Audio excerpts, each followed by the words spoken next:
Reddit tree presents paranormal activities. First event. Her final goodbye. Back in April of 2017, my mother passed away at 51. It was pretty unexpected, even though she was sick with pneumonia. She'd experienced a ton of health issues her entire life, but it wasn't until she developed gestational diabetes while pregnant with me that her health got rather rocky. During the last 5 years of her life, she couldn't walk on her foot without a special boot. It was one of those big bulky boots people wore for a broken foot. I remember her walking throughout the house, thumping that boot around, because she hated sitting and liked keeping busy. At night she'd strap that big, bulky boot on and drag it to the bathroom, still half asleep. The day she died, my dad and I didn't return home to sleep. Neither one of us was ready to face a home without her there. We stayed at a family member's house instead. The next night, we decided to go back home. Dad slept on the couch. Mom passed in their bedroom, and he wasn't ready to sleep in there yet. I slept in my room as normal. Right around 11 p.m. I heard it. I heard that boot thumping on the floor, right into the bathroom. Clear as day.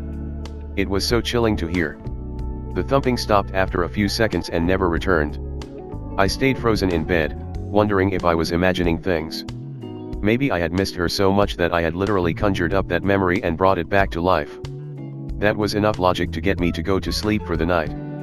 The next morning at breakfast, Dad sat down and just stared off into nothing. Silence.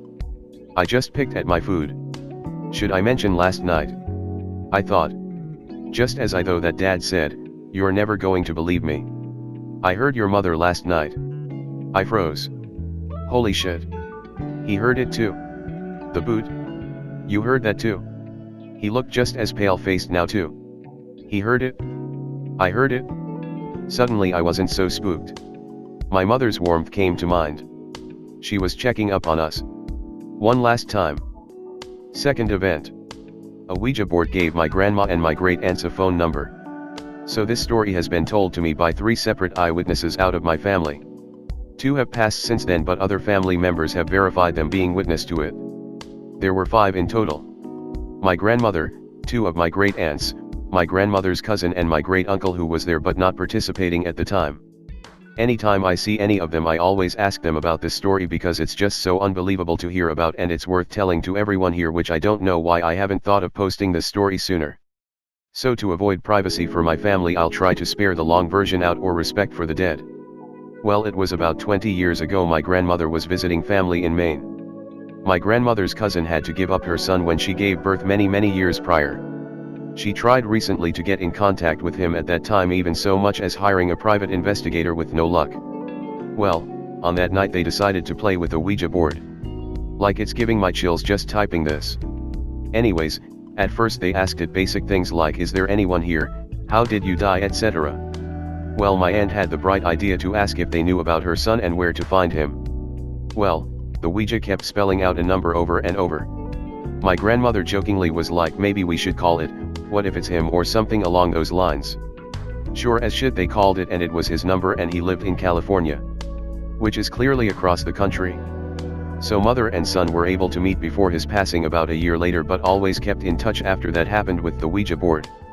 So my family is living proof that not all Ouija board stories are bad, because you never know who is talking to you from the other side. Third event. Pulled from bed but woke up back in bed. This happened back in college around 9 years ago, but I think about it often and haven't shared it with people other than close friends. I was in my dorm room taking a nap before I had to go to work one afternoon. I was probably asleep for 15 minutes or so when I felt something grab me and pull me from my bed. I couldn't move at all, and I've had sleep paralysis before, but this felt different because I've never been moved in that state. It dragged me out into the hallway of the dorm and then down the stairwell that was close to my room. I remember the sensation of hitting my head on the steps as I was pulled into the basement of the building. I remember being pulled into a dark tunnel under the building and nothing after that. I woke up in my dorm room drowsy and called into work because I didn't feel right. This is where it gets weird though. Since I had never been to the basement of that building before, I wanted to see if it matched what I saw in that state that I was in. I went down and it matched exactly with what I saw as I was being dragged down there. I can't explain it. I do know that tunnel connects to another adjacent dorm. Also, there are more tunnels under the campus from an old tuberculosis hospital that are connected near there. Eventually it affected my mental health to the point of dropping out. Fourth event. Living next to a graveyard. 5 to 6 years ago, I lived right next to a graveyard in Jakarta, Indonesia. For context, the house I lived in was by the Muslim section of the graveyard. All windows facing the graveyard were either completely absent or reduced to practically a slit you couldn't peer through unless you stood onto a stool or ladder. I wouldn't consider myself superstitious, especially not like some of the locals and some family members, but strange unexplained things have definitely occurred. My bed was against one of the walls facing the graveyard, so there was a slit-like window I decided to look through. I could not only see a graveyard but a young dead bird stuck to the window. I remember asking for it to be removed by the landlords and they did, except the bird's head was stuck to the window. It stayed there for years. In the middle of the night I would often hear drumming and singing in the graveyard.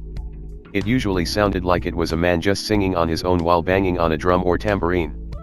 Undeniably, there have definitely been a person or several people just hanging about at such hours. When I lived there, essentially sleeping next to a graveyard, I also struggled with anxiety and depression like I have never before. I experienced auditory and visual hallucinations, hearing or seeing the shadow of a male, night terrors and nightmares like I have never before. A few shitty things have happened which could have triggered this, though, and thankfully I am able to cope much better with my anxiety. Fifth event. A Boston Terrier night. In the middle of the night I woke up and was turning over and my 2 cats were sleeping in the bed and I saw something at the foot of the bed, a Boston Terrier. Now my sister has 2 Bostons. I immediately thought it was her Boston Bentley and I said, "Bentley, what are you doing down here?" So I said, "Come on, we need to get you back upstairs," and as I said it I saw Bentley jump off the foot of the bed and I was getting out of bed. I went to the door and was saying, "Come on Bentley, let's go," but he didn't come and I thought he had got past me, so I headed up the stairs to unlatch the gate. I am headed up the stairs and I don't see Bentley, and as I reach the gate it is locked. Now I wasn't dreaming, this happened and I thought, what the hell? When I crawled back into bed I remembered my sister's first Boston. He was named Simon. Now Simon has been passed for several years and I thought to myself, I wonder if it was Simon. The next morning as I was talking to my sister and niece, they both immediately thought of Simon. My sister, who I am staying with currently, told me Simon always slept in the room you are staying in. Now no, I am not one to jump to paranormal regarding these incidents, but neither am I one to dismiss the paranormal, but I believe that was Simon who passed years ago. Last but not the least event. Something weird is going on and my mom doesn't believe me. I've been home alone the last couple of months and this is when it started. Around May or April, one night I was sitting in bed painting and my hair was in my face and something moved it. It seemed to have moved it out of the way. It gave me an odd feeling but I ignored it. I'll sometimes be watching TV and I feel something gently grab my neck or chest. I don't know how to explain it. Sometimes I get a feeling that I'm not alone when I am. A few nights ago is when everything sorta elevated. I was laying in bed on my phone, it was kinda late, maybe 1 a.m. or something, anyways I was chilling, then I heard footsteps coming from my living room. They sounded like a cowboy walking around. They would stop then continue to pace back and forth. I thought maybe it was my brother, but I got out of bed to see what he was doing. No one was in the living room. I thought maybe it was in my head, so I forgot about. The next night I was doing laundry around 12 or 1 a.m. And while I was bending over to get the clothes I felt something tall behind me. I turned around and nothing was there. Whatever it was, it felt like it was a guy. Last night I had an emotional breakdown and I was laying there and I felt something touch my hand. Okay Sue, I told my mom all of this and she thinks I'm making it all up. Like really dude, I'm 18, why would I lie about this? My brother also heard the footsteps that night because he asked me if it was me in the living room. I need y'all's advice, is it a ghost? Am I going nuts? Should I talk to my therapist about this? P.S. When these occurrences happened I don't feel scared, I just feel confused.